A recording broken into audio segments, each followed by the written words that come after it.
this film, and I thought, Peter, you might like to talk about Amy's work a little bit. Yeah, I mean, Amy, as I said earlier, when Fran and I thought about making a documentary 4 years in, we couldn't do it, and we wanted a filmmaker who would devote themselves to it. It wasn't just a job you would do for 3 or 4 months. We needed somebody to work on this for an indefinite length of time. We didn't know when it would end. We didn't know how long it would take. We just wanted to start to make a movie that we thought at some stage it would screen at a time that was strategically going to help in Damien's appeal process through the courts. We didn't really know when that was. So Amy, pardon? She's not too far away. Amy was a filmmaker whose work we had admired, and so we contacted her out of the blue, and she learned about the case.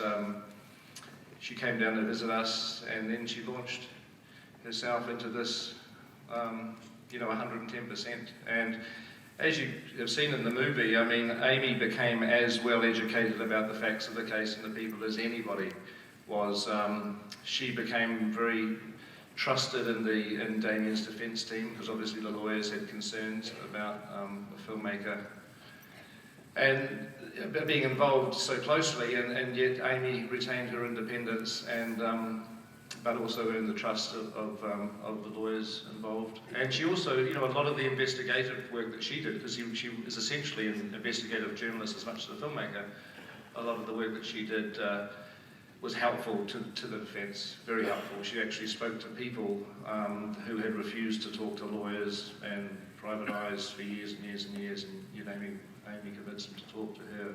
So a lot of the work she did was, was extremely helpful. She was down in New Zealand in August last year doing some post-production, because we were cutting at Park Road Post. She was doing some of the, cutting some of the first 2 years of film that wasn't finished yet, and we got the call that developments were happening very fast in Arkansas, the Alfred plea thing that you just saw, and so Amy had to jump back on a plane, organise 3 or 4 film crews to meet her there, and to suddenly shoot an ending for the movie that we didn't expect to have.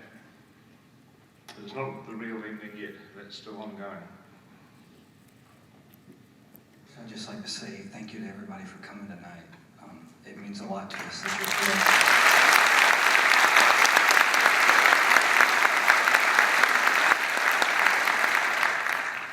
here. And the media in the criminal justice system is a very tricky thing. In the beginning, it's what sent me to death row. But then it's also what helped get me out.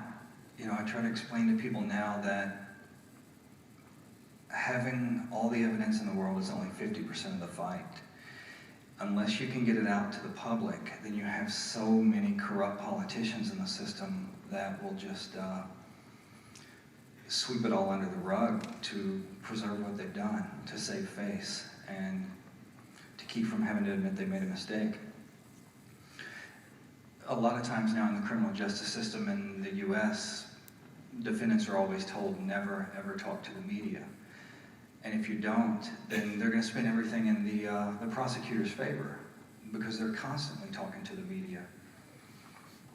So you have to get people's attention on the case. You have to make people care, and it takes media to do that. So you have to court them in a way, even if it leaves a strong sense of distaste in your mouth. I'm not even sure how to answer that celebrity part of the question. For the most part, I've only been out about a year, and Lori and I are still trying to get our lives together. For the first few months that I was out, I was in extreme shock and trauma. I went from being in solitary confinement for almost a decade to just being thrown back out on the street the next day and saying, they said, get out of here. I didn't know how to deal with anything.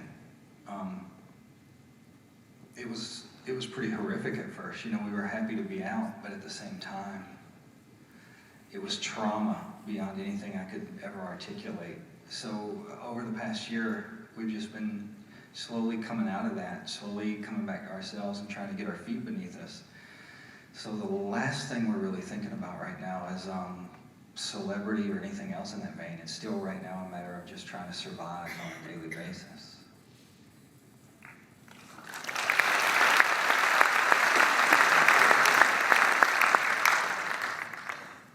Just a statement for Damien. Damien, I'm from West Memphis as well, and I just want to apologize for the judgment of my family, my neighbors, and anybody associated with this. And all I can say is I'm sorry. It's a travesty.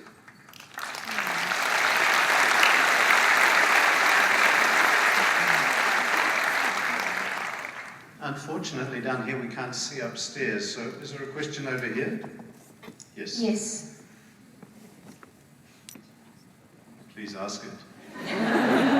It's just adjusting the mic to my shortened height here.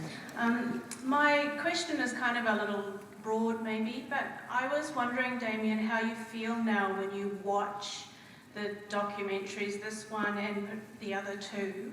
When you watch them now in retrospect, how do you feel?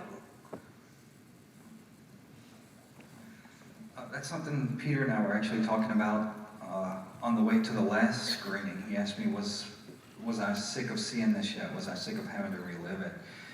And no, I'm not, just because, people coming here, people showing up to see this, people caring about this still, it makes me feel that everything I went through wasn't in vain, that it wasn't completely for nothing. This helps spread awareness of what's going on in the legal system, not only in our case, but in other cases. It can be hard to relive it sometimes. I don't know, every day's different. Some days it's harder to cope with than others. It is what it is, and you just keep putting one foot in front of the other.